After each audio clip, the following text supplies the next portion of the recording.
pagi-pagi semangat pagi semua. Salam trading tenang senang kembali dengan Nofri Simanjuntak di sini.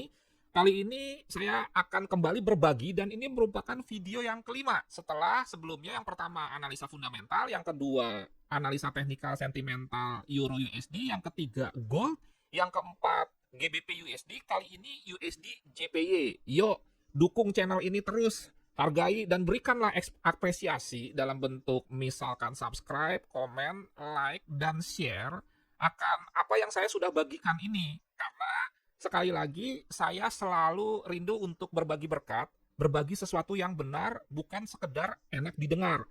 Dan tingkat kenyamanan saya tetap pada apa yang saya sampaikan, bukan kepada respon Anda. Kalaupun misalkan Anda nyinyir, Anda menganggap apa yang saya share ini tidak berguna, skip saja. Anda tidak mau dengarkan, Anda hanya mau yang flexing-flexing saja, silahkan. Dan saya akan tetap selalu berbagi, karena disitulah sebetulnya zona kenyamanan saya bukan tergantung kepada respon Anda. Hanya saja seperti kebanyakan orang, jika diberikan apresiasi yang baik, tentunya akan lebih bersemangat di dalam berbagi.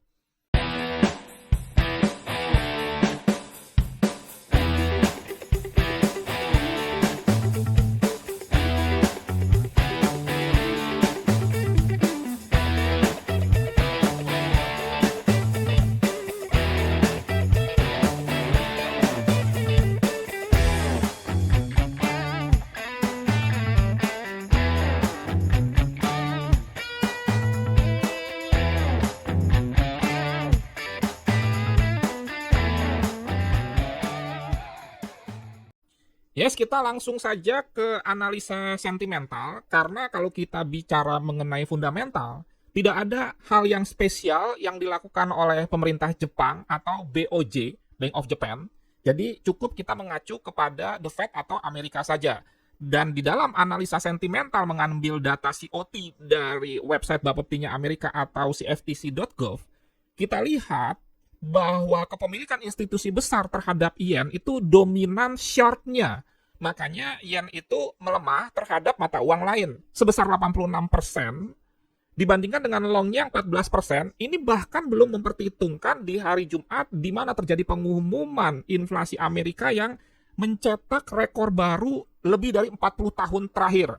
Sehingga kesimpulannya secara fundamental sentimental sebetulnya untuk USD JPY trennya masih tetap sell atau juga bearish, sehingga kita bisa mencari area-area untuk melakukan sell, dan dengan konsep follow the trend by bidding, kita mengikuti tren tapi tetap menawar di resisten-resisten yang sebentar lagi akan kita bahas.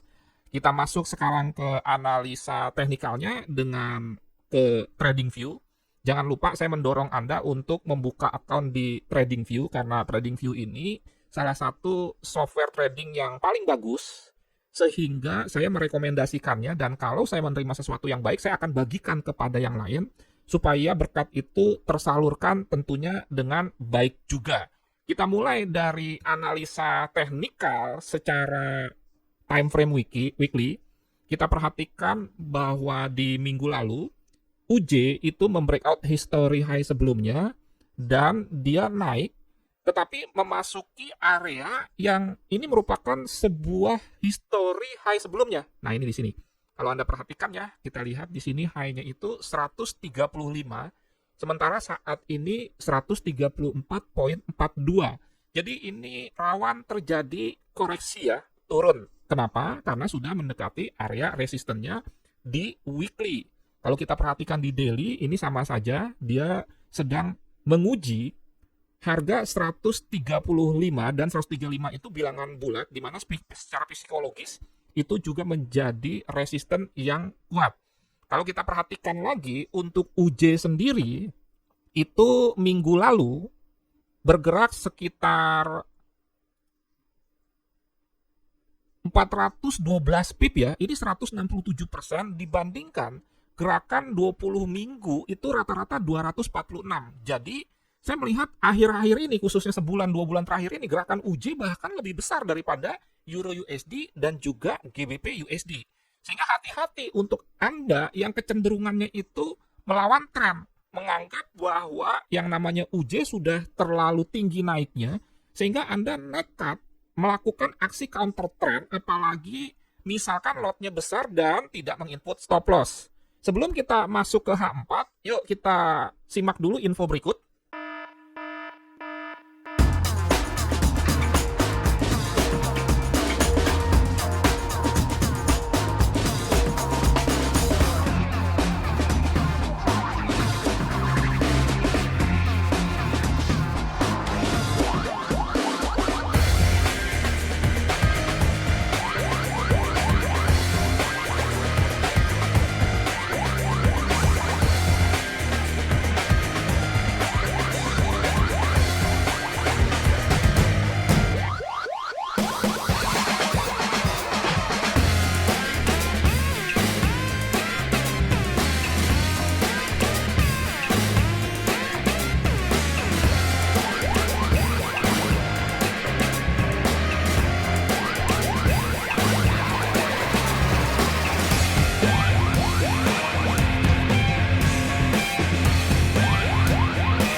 Sebagai tambahan video yang tadi Anda tonton, saat ini saya sedang mencoba untuk mengaktifkan startup dalam hal manage account.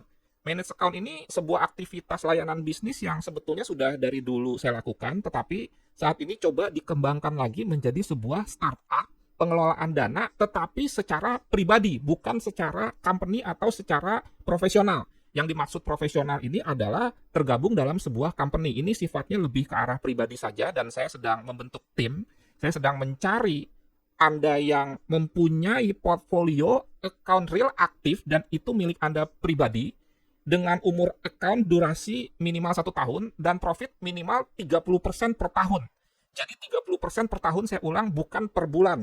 Artinya sebetulnya saya lebih mengutamakan keamanan dana di dalam mengelola dana tersebut dengan mencanangkan target yang masuk akal sesuai dengan target para fund manager kelas dunia. Oleh karena itu, saya meminta kepada Anda, jika Anda serius bergabung, untuk menyiapkan account real umur 1 tahun, minimal profit 30%, dan Anda bisa hubungi saya di 0811992989. Jika Anda lolos seleksi dan percobaan, Anda akan masuk tim saya dan Anda akan dipercaya mengelola dana minimal 10.000 US dollar.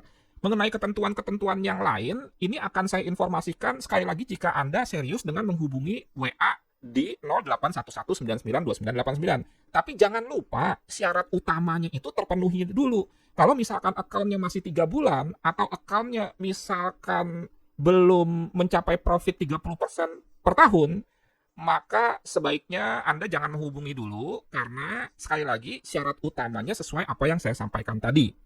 Kalau kita perhatikan, saya membuat area buy di sini ya, karena di sini ada history high sebelumnya. Kemudian juga kalau diperhatikan di sini juga ada history high yang lain. Jadi ini merupakan sebuah area buy, di mana di sini juga ada EMA 50.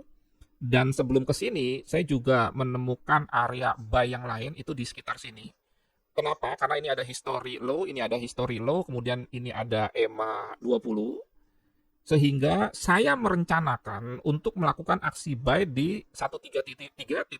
Sekali lagi saya ulang, saya akan melakukan aksi buy di 133.15 dan ini saya akan share di channel Signal Gratis Premium. Kalau Anda ingin mengikuti Signal beneran gratis premium, Anda bisa WA saya 0811992989, nanti Anda akan dimasukkan ke channel khusus yang buat member. Nah, ini kira-kira SL-nya sekitar 50 pip, TP-nya 150 pips sehingga RR-nya 1:3. Jangan lupa, ini tetap memperhitungkan news di hari Kamis dini hari, artinya berlaku sebelum jam 1 pagi tersebut di mana The Fed akan mengumumkan tingkat suku bunga. Kemudian kalau Anda melakukan aksi sell, Anda bisa di 135 ini, jangan lupa selalu menginput stop loss karena terus terang ini merupakan sebuah counter trend. Dan ini signal bisa saja di-update untuk saya tawar di harga yang lebih rendah lagi, misalkan di sekitar sini, karena ini juga merupakan sebuah support. Ini kita lihat history high-nya itu di harga 133 ya, jadi sekitar selisih 15 pip, atau bahkan saya hapus dan kita melakukan entry buy-nya di sini. Lantas kalau misalkan sell, sekali lagi, saya berharap karena misalkan kita melawan tren, maka tentunya selalu menginput stop loss, dan kalau kita perhatikan ini ada bisa triple top, four top dan lain sebagainya sehingga rawan koreksi. Tetapi saya beranggapan bahwa koreksi ini nggak akan terlalu dalam ya, sehingga makanya saya berencana melakukan aksi buy di 133.15 SL50 TP 150. Jangan lupa disclaimer on Dior, dan saya selalu menginput atau entry dua posisi, di mana posisi pertama tuh RR-nya 1:1, posisi kedua RR-nya 1:2, 1:3, atau 1:4, tergantung support and resistance-nya. Semoga bermanfaat dan menjadi berkat. Jangan lupa ada beberapa hal yang menjadi event khususnya komunitas kita di minggu ini. Yang pertama, hari Rabu malam ada Zumba edukasi khusus membahas price action bersama saya dengan FBS. Kemudian di hari Jumat ada juga kita event seminar onsite di Santika Hayamuruk bekerja sama dengan Trijaya, dan juga nanti akan ada event-event lain tentunya. Salam trading tenang senang, Nofri Simanjuntak.